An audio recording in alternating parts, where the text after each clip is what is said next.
Pinag-aaralan din ng Department of Justice ang posibleng paglabag ni Vice President Sara Duterte sa anti-terror law. Kasunod naman ito ng pahayag ni VP Sara sa Facebook na may kinausap umano siyang assassin sa pagpatay kay Pangulong Ferdinand R. Marcos Jr., First Lady Liza Barcos at House Speaker Martin Romualdez.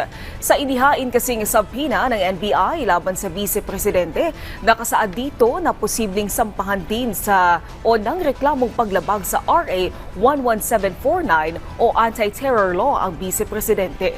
Paliwanag naman dito ni Justice Undersecretary Jessie Andres, ang pagbabanta, pagtatangka at pagpaplano kasi umanong pagpatay ng Vice Presidente laban sa Pangulo ay maituturing na terorismo. Maituturing din itong national security matter ang mga pagbabanta ni VP Sara.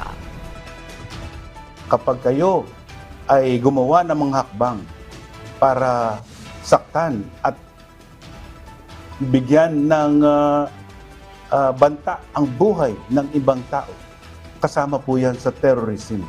Lalo na po kung ang purpose niyan ay to intimidate and create an atmosphere or sow fear.